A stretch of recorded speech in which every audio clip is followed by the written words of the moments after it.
All right, here we go. OverDrive off and running. TSN 1050 on the TSN app, your home smart speaker. Later in the hour up on TSN 4, Bryan Hayes, Yo Dog, Jeff O'Neill, and Mike Partsy himself, Michael DeStefano, a.k.a. Al's brother.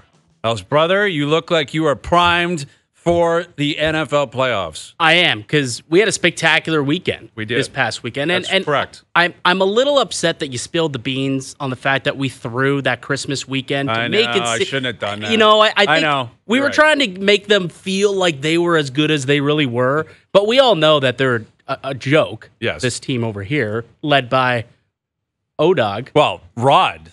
O's not even. That's true. Like, Rod runs your show, right? Is that? I just got to clarify one thing, because I get chirped on Twitter a lot, and people love throwing barbs about everything. Like, just out of the blue, just before bed, I'll look, and it's like, "Oh, dog, you're a complete joke on the football picks. It's all Luke, and all you do is nod your head." He actually calls me and says, "What do you think?" It's not like I'm pulling the trigger and coming up with all the numbers, and he knows the systems, how teams play. But he does call me to say, "Where's your head at with this?" Because you are a team, right? You're a team. We are a team. You're a team. You have to be, right? We're on the same page. Oh, yeah. I assume you guys are on the same page. So never once has this guy blurted out his stats and you said, "You're full of it, I'm just not doing that"? No, we've gone against it. I've pushed back in areas. He's pushed back. We always come to a consensus. Generally, it's whoever is most passionate about a certain game. Like, if you're really passionate about a game, like this past weekend, I was passionate Packers were going to win. Not that Al's brother didn't think they would, but he was kind of like, "I'm 50-50. What do you think?" Yeah. And I was like, "Packers." And he was like, "Done. Packers it is." Easily What can a be great influenced if you give me enough of a reason why. Right. And he said, "Listen, I know this team. I know the squad. They're going to punch a ticket to the playoffs." And they did. That's and right. I actually want to rewind things back about a week. We did a confirm or deny. And I don't think I gave Jordan Love enough credit, because we talked about whether or not this guy could be a top 10 quarterback. And maybe I misunderstood the question, where I'm thinking, right now I don't view him as that. But man, when this guy's on his A game, he's a pretty darn good player. He can make every throw else. All I want to know is, we win the whole regular season. Yeah, now, let me just say, like the Super Bowl's in February. You guys claim that if you win the next month, then you win it all. Is that what I'm to believe?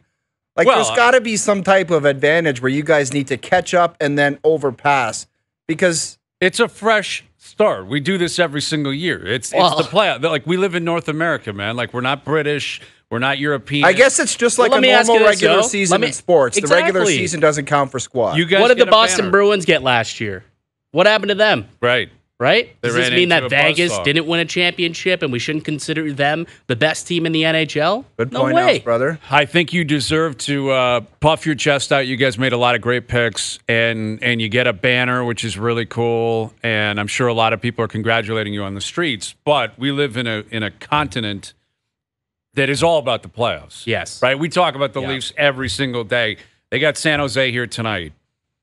This feels like a game they should obliterate the Sharks tonight. Yeah. It feels like you just went through California. You just beat them up. What has San Jose lost? 11 games in 11 a row? in a row. God, they're terrible, man. They're so bad. So bad. They're so bad. And no disrespect, they're in the score. NHL. They got jerseys with the names on them, the whole nine. But I was watching that game in San Jose, and I was picking out guys, and I'm like, I never heard of that guy. Well, it's a full, like Mike Greer, you talk about a guy that is selling a 5-year plan. He might be selling like a 7 or 8 year plan.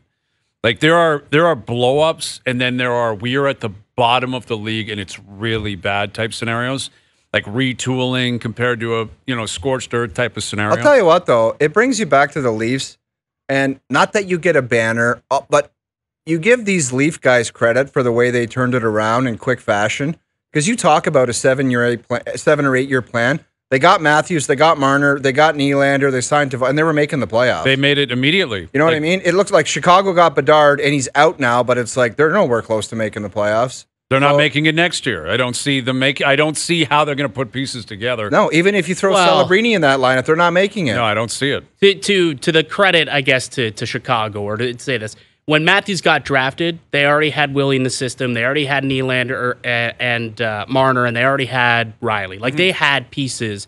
Whereas Bedard, when he came into the fold, there was no one with him. Like, there's nobody on that Chicago team that you can look at and say, he's got to be part of the core outside of Bedard. But that doesn't change what we're saying here is that they got the prize jewel, and it's a mess, and it's going to be a mess for quite some time. Yeah. Like, I would use the Patrick Kane example as the one that was even more explosive than where the Leafs are at.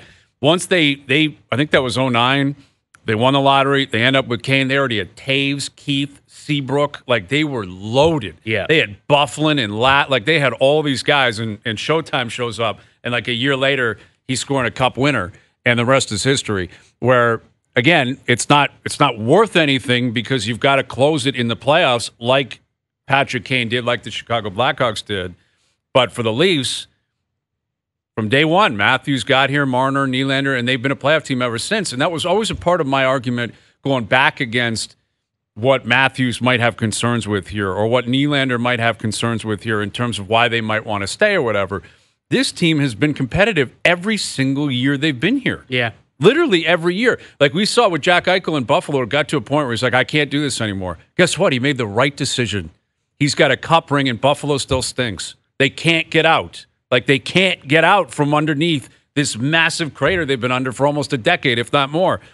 The Leafs, because of the scenario they had, like you pointed out, Al's brother, Marner was here, Nylander was here, Riley was here and ready to step into his prime, and they kept the right guys around, and Bozak and Kadri and a couple of others to help. Exactly. Yeah. And, listen, they had a good coach. Babcock is what he is today. His reputation is what it is today. It's deserved. But he was a good coach, man, and he was ready to go from day one. They had Hyman, they had Brown, they had other guys. Like Zach Hyman, we talk about day one, like Matthews showed up, Marner showed up, Nylander showed up. He deserves that kind of love based on the way he's still playing. Yeah. That guy's on pace for 50 goals this season. Insane. And he came up with them. Now, he wasn't drafted. He got, he pulled a Cutter Gauthier, basically. He's like, I'm not signing in Florida. Yeah. So trade me. It's funny, like that Philly stuff yesterday is wild. That's an interesting Dude, the NHL, situation. the executives decided to turn it into the GTHL where dads get involved and it's like all these players got this power and now it's the GTHL. It's like, guy hasn't played a game in Philly and he ghosts them at the World Juniors and says, actually, I don't want to talk to you. He gets drafted in Danny Briere. And it just bothers me because I know what kind of guy Danny Briere is and Jonesy. Mm-hmm. Like, Jonesy's one of the best guys you'll ever meet in the game. And this kid pulled that stunt. And I do get it. There's some times in life where it's like, I got 10 years to do this career.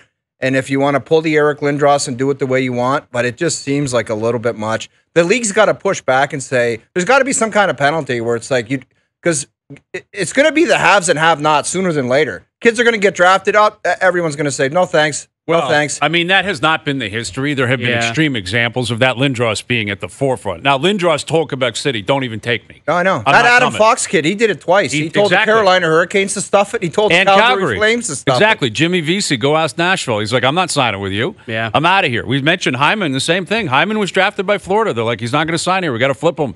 Like, it happens. What makes this so extreme, because even Fox was a third-round pick. We didn't know he was going to turn into this. This Cutter Gauthier is a stud. Oh, he's a great player. Like 5th overall, #1 prospect. He just lit up the juniors for 2 weeks. Good time to flip him. Great time to flip him. Well, and listen, if you're Drysdale, you're probably like, hey, man, what about me? Because Tortorella, that was a typical, like, let's play the John Tortorella. Do you have it from postgame? He's asked about the Cutter Gauthier situation, and they just lost to Pittsburgh. So the media's like, man, we got to go ask Torts. He's already in a sour mood. They lost to their cross-state rival. And this is what he had to say about the Cutter Gauthier situation last night. Danny said that Cutter didn't want to play here in Philadelphia and didn't want to play for the Flyers. What's your reaction to that? Then we don't want you. I believe you've met Cutter Gauthier before. Were you surprised that he... I don't know Cutter from a hole in a wall. So, and I'm not too interested in talking about him. I'd rather talk about Jamie. He's the guy that's coming here. What do you want him to say? That's what I would say too. Yeah, I think, well, it's clearly he's not being truthful that he doesn't know anything about Cutter Gauthier. It's his #1 prospect on a franchise that has admitted, we're retooling here. Dude, we need other kids. than shaking his hand at the draft, how would you know him? It's just like, hey, welcome to the Flyer. He doesn't know him from a hole. I understand he doesn't know him on a personal level. He knows who he is, though. He knows his value to the franchise. He knows what he is as a player. What I'm saying is I think that part is completely bogus, but he's playing to his market. But I actually liked what he said after that, where he's like, let's talk about Drysdale. He's here. He's my guy now. Let's try to pump his tire. Let's try to pump him up. I'm just saying, it's typical. It's theatrical. It's playing to the market. I don't know him from a. Yes, you do. He's the number one prospect in the organization. Right. Just won a gold medal for Team USA at the World Junior Sheldon Championship. Keefe's like, I don't know who Easton Cowan. How do you spell his name? Easton Cowan? What's that? Like, and this guy's on a different level. Like the reason they're so pissed off is because he's so good. Yeah, he's so good, and they had visions of Cutter Gauthier and this Matvei Michkov teaming up and taking the league by storm for the next decade, and he ghosted them, and he wanted out. And I would ask you, because you've been through this experience before. But before I answer the question, I'm dying to know what the hell his problem was. Well, what happened? That's going to come out. There's people that is making up garbage saying that Kevin Hayes had something to do with it. And if that's not right, those guys should be fired. I don't know who the hell said that, but that's garbage. Well, I thought, personally, the organization as a whole, I thought it was embarrassing the way Philly handled it yesterday. And I think it started from the top. The CEO was doing media rounds, carving Gauthier and saying, if was you that want necessary? Was all of that even, because nobody knew. Hey, if somebody pulls that stunt, I would carve him too. I would do all that. But the guys that went on the mics and said this might be Kevin Hayes' fault because he might have went and told, that is nonsense. That's completely bogus. And that guy's gone through enough garbage to hear that. That is garbage, flat out garbage. I agree with you, and that was a part of it too. I thought the media really embarrassed themselves because they spoke on behalf of Philly. They took it personally, and I don't know the full reasoning as to what happened here at Gauthier. I would assume it will come out when he gets to Anaheim, assuming he signs there. Anaheim's ecstatic. They'll take him. He's going to have to answer some questions. I think the ghosting of an organization is immature, is silly. Now, his argument will be, I told them before I'm not signing, and what I was going to ask you is, you played in the World Juniors. Like, if you had a 2-week tournament, the biggest tournament of your life, and Jim Rutherford said, I'm coming in to meet with you, is it offside to say, don't bother me right now? Or do you have to sit down with Danny Briere during the World Juniors? Right. I think before and after is a different story. But during the World Juniors, Gauthier's camp's like, I don't care that you flew over here. I'm playing in the World Juniors right now. I don't want to talk to you. I met with Jim Rutherford 2 weeks after the World Juniors. I got a note, and my agent called me and said, Jim Rutherford is going to be at the game in Guelph. He would like to sit down with you after. Mm-hmm. I sat down with Jimmy Rutherford for half an hour, and he told me some stuff that I just kind of let it go in one. He was like, we got to sign you to a 2-way contract. And I'm like, I'm not signing a 2-way contract. And he was just kind of planting the seed, and I'm like, he was saying it, and as you say, I'm like, I'm not doing that. Right. But you don't just say, I don't know. Back then it was like, I can't miss that meeting. Right. And you know what I mean? Like, I was so respectful of the NHL organization that drafted me. I'm like, I'm a part of that squad, and I'm not saying no to the meeting. And I understand that, and you didn't have any animosity with the team, so obviously you would. But, like, you literally went 5th overall. This kid went 5th overall. Like, he was at the World Juniors. You were at the World Juniors. There's a lot of connections there, but you played for Hartford. You signed, you played. And if I ever brought it to my dad's attention that at the World Juniors in Red Deer, Hartford wanted to meet with me, well, that would have been before the draft. Or no, it would have been after the draft. And I told my dad, I'm just going to ghost them. And he would have not allowed it. He would have said, you get your ass over there wherever they want to meet you.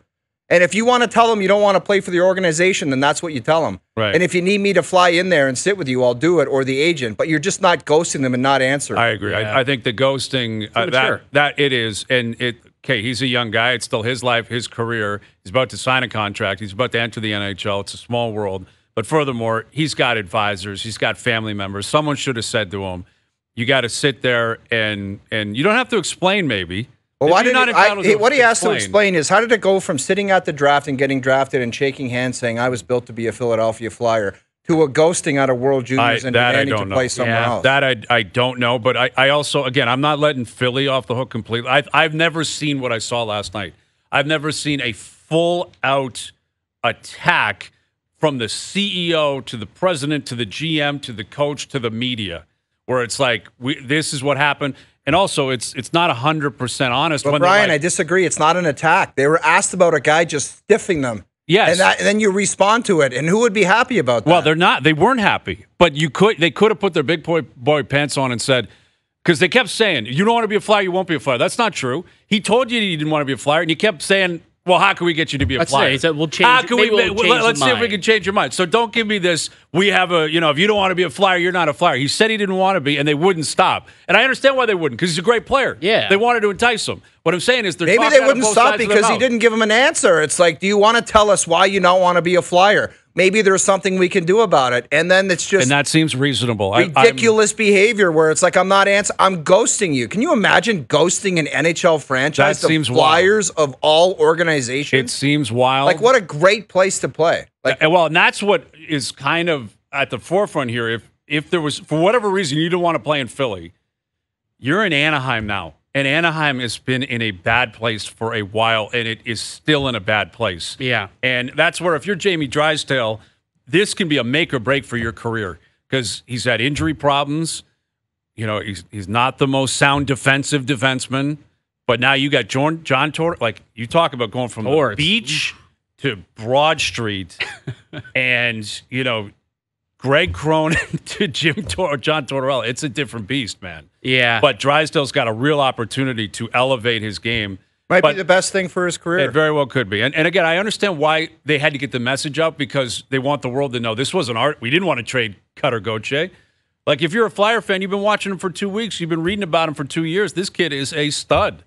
And he pushed his way out effectively. But he's not the only player who's ever demanded a trade out or wanted to leave. Like you said, there's a number of different players who've done this, but the team has never gone about it in this way. I think that's what makes this such a weird situation. Like, I've never actually seen last night when it came out that he wanted to go, was this public knowledge or was that dropped by the team? He wanted out, so this is what happened, so we trade him away. Like, it was just very bizarre to me. They could have kept it in-house if they really wanted to. And just say, we thought Jamie Drysdale's a good player. Cutter Gauthier, he didn't want to be here, so he moved on. Eventually that was going to get out, though. But to go that hard into it, they're just answering the questions, though, guys. They're like, what happened with this guy? Well, when was the last time a trade happened, though, and the CEO went out and spoke? Like, if the Leafs made a deal today, you think Larry Tannenbaum's going out there to say the kid like, the CEO was doing rounds. And then it was Jonesy. Then it was Briere. I'm just saying, you could tell the way Philly acted. They were kind of embarrassed that this guy basically ghosted them. I think they're pissed off that he ghosted them. They're angry they don't have the right player. But I don't know. Like, they got a good thing going this year in Philly. They're one of the great stories in the NHL. Absolutely. Yeah. And that, again, I get it why they would be angry, man. This kid, he's a 5th overall pick. Again, that the Russian kid's coming at some point, and he looks like he's a stud. And they had visions of them growing up together and being, studs in the future. But I don't know. We need to hear more from this kid. I don't know if we will. I mean, I don't know what he's going to say. And Anaheim's under no obligation to do anything for anybody. He would be very wise to address it. I don't know when he's going to do it or how he's going to do it. But if he wants to just, I don't know. He's got his own reasons, and his own reasons are his own reasons, but he would be very wise to come out and say, this is why I didn't want to go to Philly. Yes. As opposed to everybody his whole career saying, oh, you're that guy. Because he won't live it down, man. Right. He won't live it down. But there's different rules for different players. And now he hasn't played in the league yet. Oh, and wait, if he starts struggling, you'll get the business. But man. like Lindros, everyone was like, what the hell do you think? And then he became Lindros, and you're like, all right. And I don't think Cutter Gauthier is not going to turn into the equivalent of Eric Lindros in his prime. No. But stud players, they get treated differently. Different rules. That's why, again, if you don't want to be a Flyer, you're not going to be a Flyer. If a fourth liner doesn't want to be a Flyer, they just cut you. They don't care. No, the CEO doesn't even send me an email. I'll probably flush it. The reason the reaction it was because of who it was, because this kid is so valued. And but again, what's so weird is they've known for a while. He didn't want to be, but it didn't go. It wasn't public, which is actually somewhat beneficial for them. That's what. And Briere thanked the other GMs in the league, because obviously within the league they must have known this. Yeah, like they must have been calling around saying, "We got to flip this guy." I mean, evidently he won't accept our calls, and we won't meet with him, so we're gonna have to do something. And they decided. I mean, he could have really got greasy with the whole college. I'll stay in college and be a free agent. That's what VC did. That's what. I give Jonesy credit too, because I would have found out his least likely destination. Like, where do you least want to go? And I'll send you there for less. Well, you think it's Anaheim? What? You think it would be Anaheim? No. Who the hell Who wouldn't not want going to to play in California? Anaheim? McTavish, I hear you, Zegras, but that team's terrible. right now, but he's not there. But for the next few years, I mean, they can grow into I a hear you. decent team. Could they? I think I that's like some good him. I pieces. like him. McTavish. I like. Anyway, it does. I'm not here to dump on Anaheim. Yeah. I did that last We week.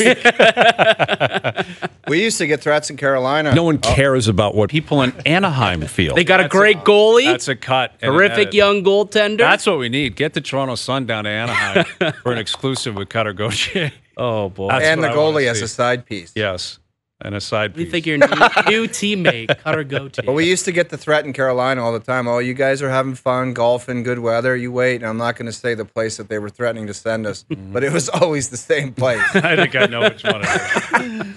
Yeah, I hear you, man.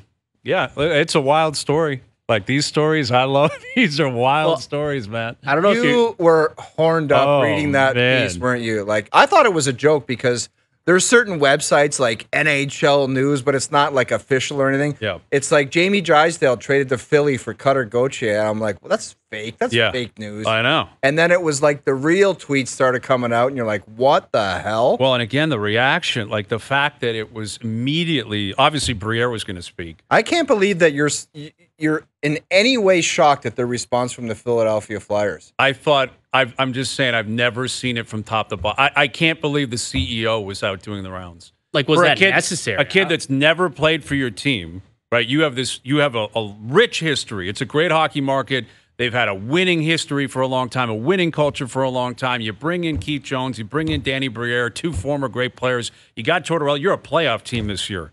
Like that's supposed to. You talk about big, bold, confident. I was surprised they allowed their emotions to get as carried away as I felt they did last night. Where obviously they're pissed. I would be too. Obviously they're not happy with the fact that he A, ghosted them, B, wouldn't change his mind and just said, I'm out of here. So basically I'm holding you hostage and you got to move me. But generally you put forth a front like we're not going to allow the rest of the world to realize we're this like shook. pissed about it. And it just seemed like a complete organizational reaction that screamed, "We are so angry." Like Briere could have And been sufficient enough. Right. Stand up Briere, talk about it, Yep. and then you're good to go. yeah, But the whole organization was out there doing the round. when have you ever seen that Crazy. before for a kid that's never played a game on the team? Like if Austin Matthews got traded, I'd be like, I want to hear from Shanahan. I want to hear from, but a kid that's never played for the team, Like if they dealt Matthew Nyes last year. I don't even know Right. who the CEO is. I don't really know his name either, but he was. All I saw his was video Keith last night. Jones, and I know Keith Jones did the media for a long time, and he knows that the people doing the game would want to hear from him. The CEO, I don't even know the guy's name. So why he was talking, I'm not sure. Well- but everyone else, if they don't come out, you would be saying, why the hell didn't Keith Jones talk? Well, listen, I'm all for. I'm fine with hearing him speak. I'm never going to say don't come out and speak. I'm just saying I'm surprised that they all came out in the fashion that they did. Like what is the guy's name? I'll find it here. Dan Hilferty, Flyers chairman and CEO. Dan Never Hilferty. heard that name in my life. So, he was on there saying, I feel bad for Cutter. Well, actually, I don't really feel bad because when he comes to Philadelphia, it's going to be rough. It's like, bro, you're 50 years old or whatever. This kid's 19. Yes, he spurned you. Yes, he basically forced your hand. All right. And a lot of people have pointed this out. It's apples to oranges because different context. I don't remember people in Philly crying for people in Quebec City when they got Lindros. I don't would remember imagine them not. up there being like, oh, we don't want this guy because, they were sure happy to bring in Eric Lindros. And who knows? Maybe it goes the opposite way. That trade worked out pretty well for Colorado / Quebec City. Yeah. Maybe Hey, Drysdale in a second turns into a stud. he's good. Like I like Drysdale. He's a good player if he could stay healthy. Gotta That's his stay biggest healthy. issue. I chatted with someone who knows Drysdale pretty well. He likes what he saw. He knew him and he coached him in junior. Oh, is that right? That's right. I know You else, people. brother. I know All right. people. Sources are saying. But I flat out asked him. I said, "What do you Scoops think's the being issue?" delivered. Scoops, brother. I think What's the issue? Drysdale should figure it out. Well, just the injury. A lot of it comes down to injuries. And I was curious. Do you think based off of when you coached him, will he be receptive to John Tortorella, and he believes he will be. Like, he's a good kid, generally a good person. He's a Toronto and boy. hopefully, there's a lot of players that say, Rasmus Ristolainen came out earlier this year saying, I wish I had Torts earlier in my career. Frankie's talked about how Torts is such a great player or such a great coach to develop players and get them playing the right way. Well, maybe that's the case with Jamie Drysdale. Yeah, but if you want to be a spoiled brat and say, I don't know about I don't want to listen to Torts, I don't want to go to Philadelphia. I bet you, just like Ristolainen, I bet you a lot of the guys, the antics seem to be over with Torts of the past, and he's a different Torts now. And a lot of guys, as they would get older, much like Ristolainen would say, I'm thankful that I had that guy in my career because he helped me figure out the right way to play the game. Look how they're pretty playing this simple. year, man. Look how they're playing. Yeah, and listen, I'm pulling for Drysdale. Like, he's a Toronto kid, played in the MTHL all the way up. I think he went to my elementary school, actually, following in my footsteps all the way to Philly. Shout out. Defenseman in the O. Yeah, I'm pretty sure I was a big inspiration. All right, confirm or deny coming up. Confirm or deny this hour. Mike Johnson coming up. He saw Cutter Gauthier up close and personal. We'll get his take on Cutter Gauthier and the Leafs playing the Sharks tonight. William Nylander, his first game back in Toronto after signing the deal. Think there'll be extra hustle? I wonder what Willie's got in store tonight. Overdrive continues. TSN 1050 and on the TSN app. I can neither confirm or deny that this is in fact a segment. Boston trades Andrew Raycroft to Toronto in exchange for the rights to Tuukka Rask. It's been my honor and a privilege to serve as the general manager of the Toronto Maple Leafs Hockey Club. It's time for Confirm or Deny. Do you regret giving all those gentlemen the no trades or no movement clauses? Well, I can neither confirm or deny that. I can't confirm or deny.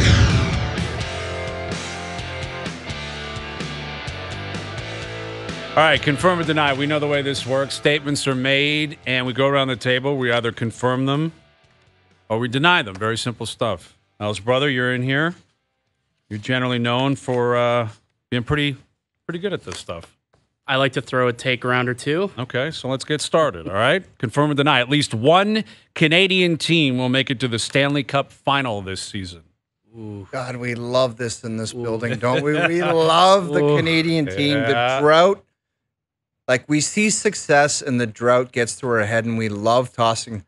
You probably had to do a Sports Center hit on this, didn't you? I didn't on this topic, but I have a feeling something else is coming tonight. I've heard through the grapevine of what could be happening later this evening. But it's a good one. I think this is... You know what? I'm going to say confirm. Yeah? I'm going to say the Vancouver Just make it. Canucks. Not win it, but just make it. Yeah, the Vancouver Canucks, who knows what the Leafs are going to do come playoff time, and the Winnipeg Jets. And I swore, and Sarah Oleski sent me a note, and I'm back on board with the Winnipeg Jets. Got the best record in hockey. Mm-hmm. Yeah. I'm going to confirm it. Okay. I want to confirm it. I really, really do. But I'm going to deny it because I still think that Vegas is right now like the cream of the crop. I still think that Vegas is such a good team. What about and when it comes Colorado, down to it, brother? Colorado, another team. And last I checked, both of those squads, not Canadian markets. Right. So although I think that this is maybe the best opportunity that we've had in a while, I'm going to deny it. Okay. Deny it. Yeah, I cannot recall the last time I was in middle of January feeling this good about 4 tickets going to the playoffs, because Edmonton's in there too. You mentioned Vancouver, Winnipeg. Yep. Edmonton's red hot right now. Yeah. And if the Leafs get adequate goaltending, they're going to get to the playoffs as well. I'm going to confirm it because it's a hedge. I would not put money on a Canadian team winning the Stanley Cup, but I think there's probably 10 teams in the NHL I feel can win the Stanley Cup, and 4 of them are Canadian. So the odds would still suggest it will be Vegas, Colorado, the Rangers, Florida, Boston. Like, there's too many other American teams that I still believe they're going to have too many tickets, and one of them will end up winning the Stanley Cup. You're going with the 4 out of 10, 4 of them being Canadian. One of them can get to a Cup final. Yeah, I do. I do think that I'm going to confirm it. I wouldn't put money on them winning it, but once you get to the dance, anything's possible, right? And look what was proven last year with Florida. Like, it's so difficult to get a read on where you're at in the beginning of January compared to where you're going to be at in the middle of April. But Winnipeg's been great. Vancouver's been great. Edmonton's red hot, and the Leafs are the Leafs. And we say it every year, like, isn't it time? Like, at least well, one exactly. team like gets to from the a final. probability standpoint alone, it's embarrassing that there has not been a Canadian team win in 30 years, and we haven't had a team in the Cup final Montreal. Since Montreal, I guess, in the COVID era, which counts. It is a little bit of an asterisk. And one of the Canadian vibe. teams possesses the greatest player on the planet by a long shot. Yeah. Yeah. Yep. And they've had him for 8 years now. Yeah. So, all right, confirm or deny. Moving on here. William Nylander has a legit chance to be the Maple Leafs all-time leading scorer when he retires. Confirm or deny. I'm going to deny that because I think Austin Matthews will be the all-time leading scorer. Will he not? I mean, is he going to stay as long as Willie? I think he is. I mean, it's just going to be the same thing. You've had so much success, and there's a lot of things that can happen individually or team-wise in the next 4 years. There really is. Mm-hmm. Like, they could just go, and who knows? I don't want to speculate down the road, but I'm pretty sure if things are in place and the team's having success, they might be way better than they are right now in 4 years. Who knows? Mm-hmm. And he might just say, this is where I like getting it done. I score 50 a year. We make the playoffs, and I'm going to keep it rolling here. Why not? So I'm going to deny it. Austin Matthews. I think I'll deny it also because there's also Mitch Marner's in the equation as well, right? And there's nothing that tells me that they're going to move on from Mitch Marner next year because just as we heard yesterday, when you have good players, you sign good players. Mitch Marner's a good player. I believe they'll probably look to sign him as well. That being said, you look right now, both Marner and Matthews have a 100-point lead on Willie. So if those guys are here long-term, I think that they certainly will continue to outperform Willie and probably end up. I wouldn't deny that. I wouldn't deny that. But the reason why I'm going to confirm this is, as of now, I know William Nylander's here. I know he's here. Austin, for the next 4 years, he will outperform William Nylander. I have no doubt about that. That said, Willie's got him by, 10 points this year? Something like that. He's not lapping him, but it's not far off that. Mitch Marner, I think will re-sign. I don't know. I'm not in a position to have that conversation. I'm exhausted with all this stuff. I don't want to have it right now, although there is a confirm or deny upcoming that will relate to that momentarily. But I'm going to confirm that he has a legit chance. Because if he's here for 8 more years, he's going to pass Mats. Like, unless he has injury problems or completely falls off a map, I think he's about 500 points behind him. He's probably going to average at least 70 points a year, give or take. 503 off. So, and he's got the rest of this year to keep racking up points and then another 8. If he gets all the way there, I think he'll pass Mats. So then it's only Matthews and only Marner, if they stick around, that will also be competing with him. All right, confirm or deny. The team with the most pressure to get a win this weekend is the Dallas Cowboys. I'm going to confirm it.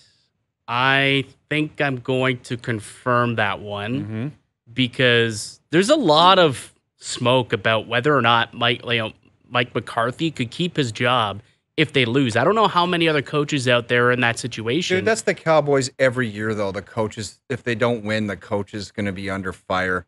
Jason Garrett had that for 5 years in a row, and he still kept his job somehow. Yeah, he did. He did, but I think, like, in this case, I mean, first of all, Mike McCarthy, he's not going to want to lose to the Packers. And this is a home game. You do not want to go into a situation where you win your division, you're at home, you've got the number 2 seed, and then you lose out to the youngest team in football. I think the youngest team to make the playoffs since 1973. Yes. Like, it's been a long time. So to lose to that squad, I think, is something that Jerry Jones will not like. So I think that when you look at it from the perspective of their head coach, I do believe that there's a lot of pressure. Do you actually think your pack can beat the Cowboys? I do. I don't think they will. I don't think they will because of everything. What is that? That doesn't even make sense. Well, I think the Dallas Cowboys are going to absolutely smash their faces in. I don't think so, man. And I hate the Cowboys, and I hate Pierre, and I hate CJ, and Mark Rowe, and Glenn Sheeler. Yeah. And I would actually love to see them puke all over themselves, but I think they're going to crush them. Well, exactly like I thought Michigan was going to crush last night, and they did. They did. Yes, you and I were on the same page on that. I'm actually going to deny that Dallas is under the gun the most because I think they're going to absolutely beat the pants off the Packers. But that's why always under the gun, though. Okay, I'll confirm. Whatever way, I'll let you answer it for me because I think they're going to dummy the Packers, so it's confirmed. I think it's a confirmed because of that. Where if you have, that's the pressure that they are expected to do that. Green Bay's got a great history, and because they have a winning history, and I think Matt LaFleur's a very good coach. Jordan Love's been really good down the stretch. But everything you said, you're the youngest team in the league. Love's on the road in the playoffs. He's never done that before. It's Prescott, McCarthy. the Cowboys are a veteran team. They're the 2 seed. What's the Jerry spread in Jones that is a game? freak. Like 7.5, Oh, 7.5. Why I might take the points. That's what I'm saying. I could see the Packers keeping this close. Give me the spread right now, and I'll go 100 on the Cowboys. Give me the spread. Doogie, look it up quickly and give it to us. And don't jam me up, Doogie. I know you're on Team Hazenbot, you fraud. Yeah, right. Yeah. It's 7.5 boys for the Cowboys. 7.5. I'll take the points. For a hunch? Done. Love Good luck. Good work. Good luck. But I'm confirming that the Cowboys have the most pressure. McCarthy does. Dak does. They're at home. They're a veteran team, the youngest team that's maybe ever been in the playoffs in the Packers. You don't look Jerry at that Jones. matchup and like gut instinct and just say that's going to be a I think blowout Dallas game. wins. But I'm telling you, Green Bay has been impressive, man. They've been better recently. Their defense still freaks me out, but they were great last week. Yeah. And the Cowboys are the Cowboys. I might go watch the game with Pierre. The Cowboys they're fraudulent. You of all people, you call them the biggest chokesters in the NFL year after year. Dude, they are. You got to admit that, but I got to. And now you're on board? I just think that, I don't know. They resemble another team we talk about a lot, chock full of talent, tons of pressure, veterans, star power. And the pressure is always the highest with that squad going into the always playoffs. gets there and it gets them, man. Like they are expected to absolutely dummy the Packers, but I will take the points happily. All right. Jim, confirm or deny, Jim Harbaugh should be more sought after than Bill Belichick by NFL teams currently needing a coach. Ooh. Jimmy Harbaugh should be at the front of the line instead of Bill, even though Belichick's still employed in New England. Right. We're presuming that he will be let go or be available. You know who I might be after? I might put Vrabel ahead of both of them. He got let go today. Yeah. Down in Tennessee. That surprised me was a bit. He was not a name that was coming up a lot. No. I think there's teams that might fire their guy to get Vrabel. I agree. He's one of those guys. He is one of those guys. I think Tennessee's going to regret this decision in a couple of years. I am going to, if we're talking about those two. Harbaugh versus Belichick. I'm going to go first here. Okay. I think Harbaugh should be more coveted than. Okay. I think Bill Parcells, he's got the legendary status. And I guarantee if Luke, who played the game, was in here, he would say, I would take Bill Parcells because he can be a difference maker. I just think you get to a certain point where maybe the message gets a little bit rusty in your tactics and whatever you think. People might just look at you and say, your time's passed, man, regardless of what the guy's done in the past. So I'm going Harbaugh. Okay. I think I'm going to still go Belichick. I believe I think Belichick would still be the preferred guy for me, just because you look like that there is a pedigree there. I guess it depends on what team you're going to, also technically.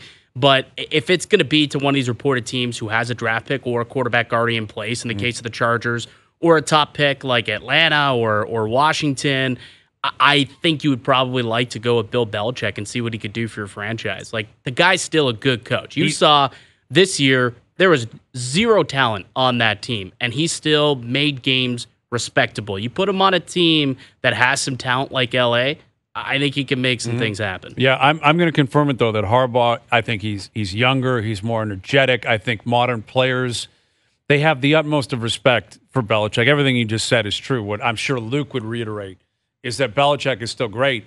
But Belichick without Brady, like, those numbers keep getting larger and larger and larger.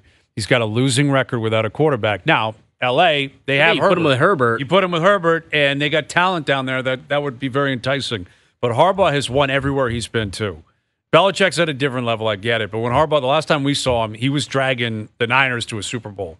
And I think it's Harbaugh. I think he's coming off a high. I think it's a perfect time for him to get out, right? Michigan, he was in the Final Four last year. He won it this year. Get out. And Harbaugh, like, he's a really good coach, man. They're both good coaches. I don't think you can go wrong one way or the other, but Belichick is he's just, it's older, it's grumpier, it's more my way or the highway. The game is changing. I'd lean Harbaugh. All right, confirm or deny.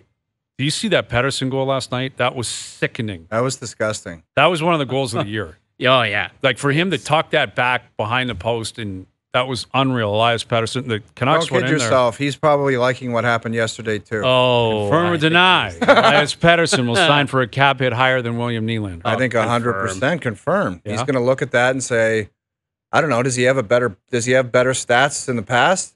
Yes. Yes. Okay, then he's got 100 And points this last year he's in the same stratosphere as Willie. They play center.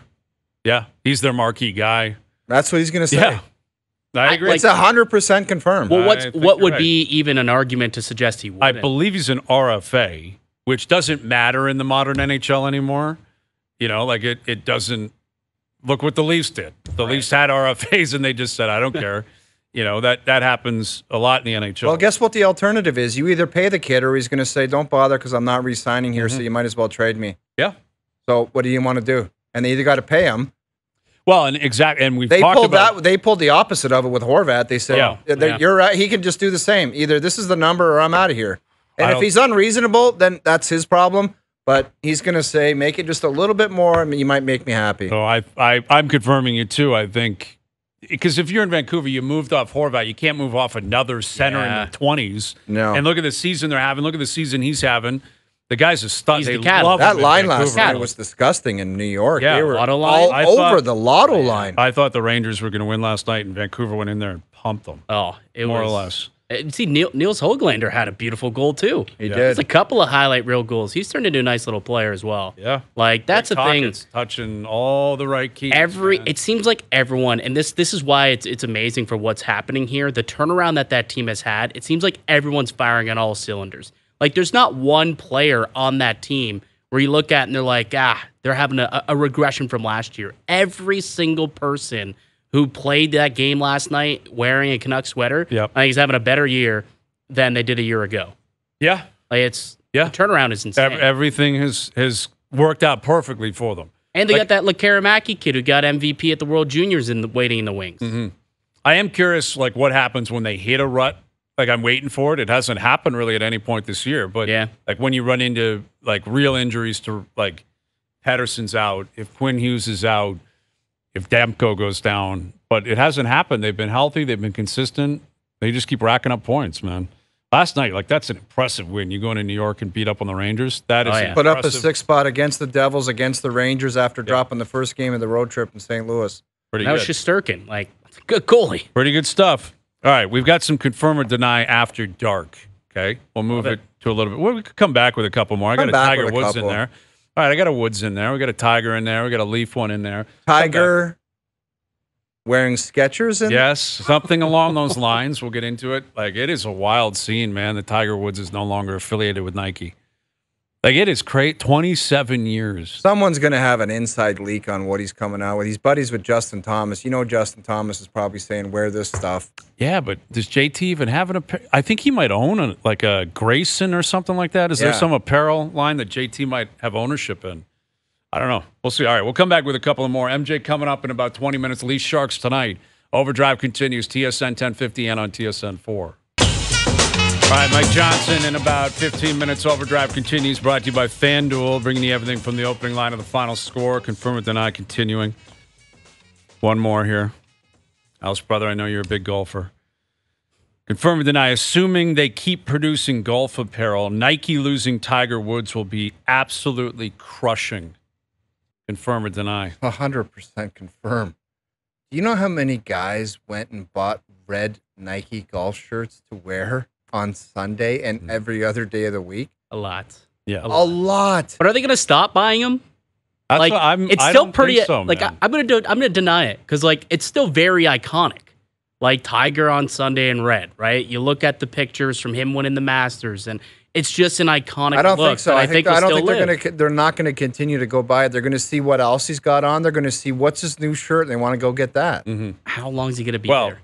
Wearing that shirt? I'm surprised he's out of there. Like, if they're staying in the golf world, if they're out of golf, then whatever. But how do you not keep Tiger Woods?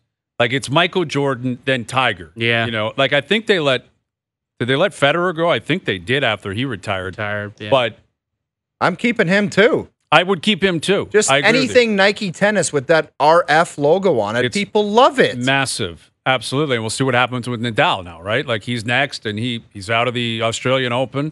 He's close to retirement. I think we all can concede that. But I'm guessing Nike... Listen, the brand of Nike's not dying because they don't have Tiger Woods. No. It's the biggest sports brand in the world. They're real close to it. And I guess their argument probably is we got 27 years out of this guy.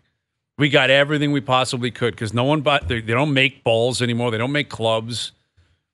I personally, I don't like their clothing. I don't wear Nike golf clothing. I'm not personally a big fan. I think Adidas does better. I think there's other brands that do better.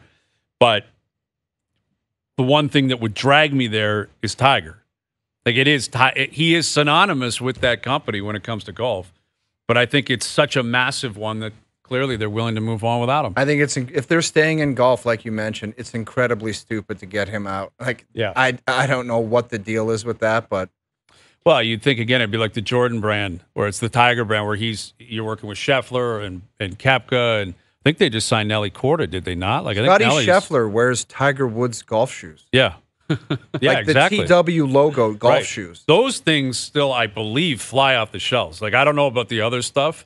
So how does that work moving forward? I guess maybe it's the Scheffler one. Limited editions now. You going to go buy a pair of Schefflers? Well, if I'm Scotty Scheffler, he probably sniffed this out and knew it was coming. He could phone them and say, I want 500 pairs of those. Well, McElroy's a Nike guy. Does he have his own shoes? I don't think so. Like, I think only Tiger was the only one that had them, as far as I know. But, yeah. I can't wait to see what this guy comes rolling out in, man. I need something absurd. Like, I really need bad gear. I want to see something really flamboyant and tight and looking unnatural on Tiger. He's not going to do it. He's going to have something cool that looks the same, and you'd have to look really close to see what the logo is. Probably true. All right. Hour 2 coming up. Al's Brothers in here with the O-Dog, Jeff O'Neill, and Bryan Hayes. OverDrive continues, TSN 1050 and on TSN 4.